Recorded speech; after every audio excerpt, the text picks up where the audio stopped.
Do you know what's most exhausting in a relationship?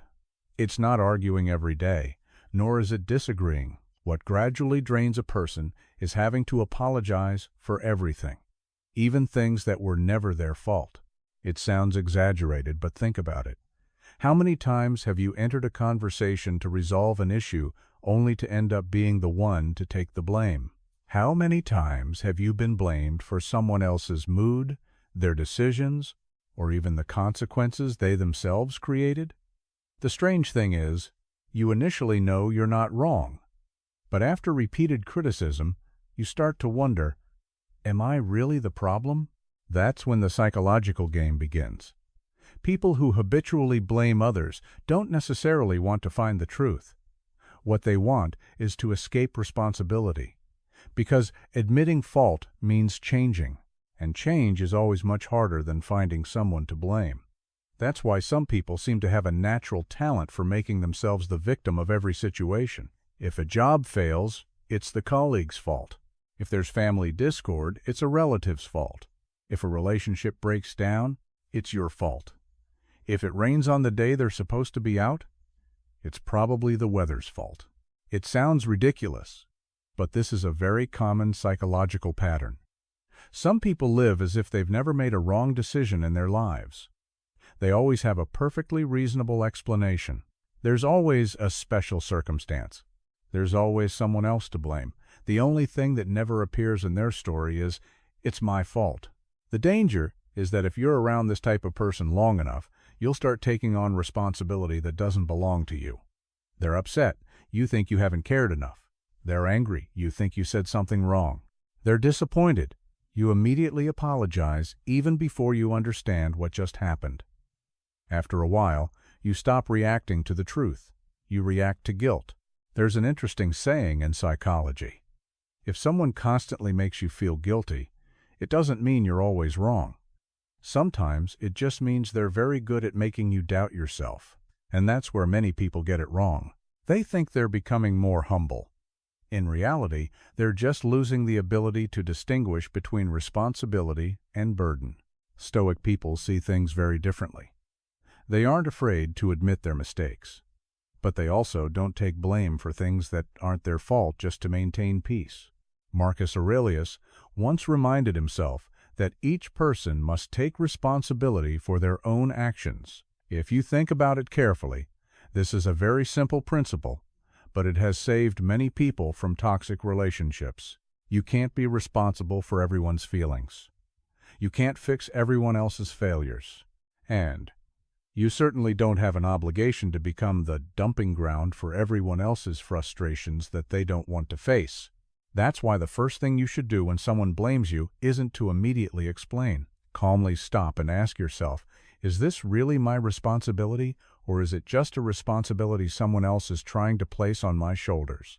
That single question alone can change the entire conversation, because many people can only continue to blame you when you unconsciously accept the role they've prepared for you. When you start looking at things calmly instead of with guilt, you'll realize that not everyone who speaks louder is right, and not every accusation is true.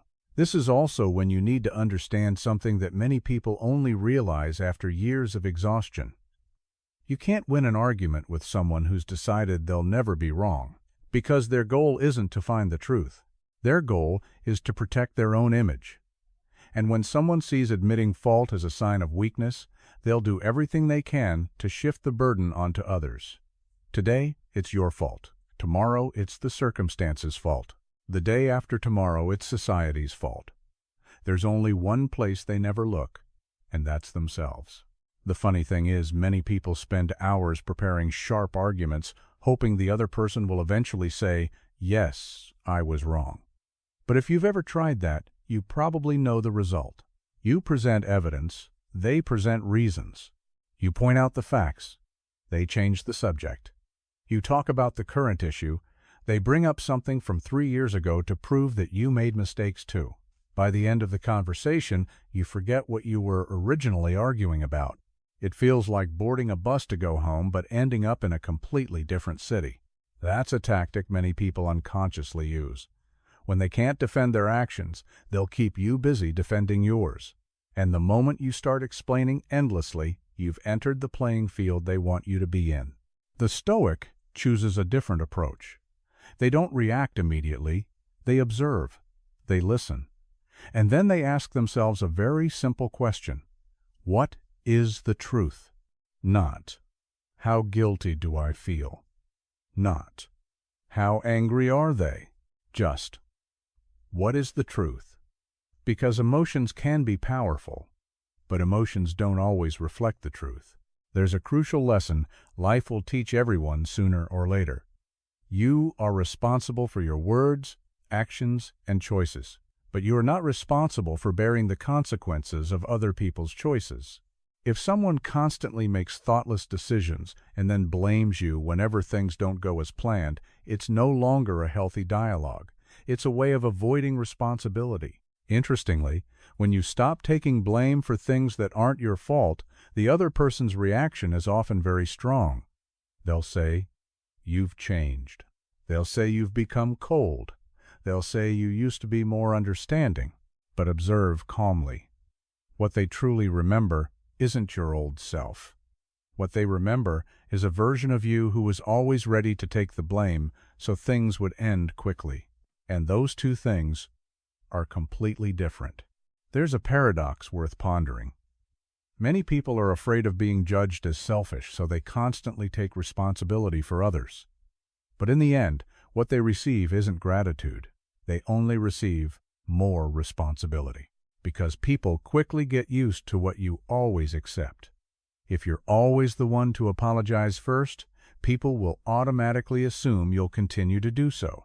If you're always the one to give in, others will take that concession for granted rather than seeing it as kindness. This is why boundaries are so important. Boundaries aren't about proving you're tougher than others. They simply say, I'll take responsibility for my part, but I won't take yours. A seemingly simple statement, yet it can change many relationships. Mature people respect this. Those accustomed to blaming others will find it irritating, and their reactions often reveal a lot about them. Finally, when someone blames you for everything, don't rush to argue to prove your innocence. Don't turn your life into a courtroom where you constantly have to defend your existence. Calmly face the truth, accept responsibility for your part, but also have the courage to refuse burdens that were never meant for you. Because a mature person isn't someone who takes all the blame to maintain harmony. A mature person is someone who is clear-headed enough to know what their responsibility is and what is merely an emotional burden others are trying to place on their shoulders. And perhaps the most thought-provoking question is, if from today you stop apologizing for things you did, and how many relationships will only exist because you've become accustomed to carrying the blame for others' mistakes?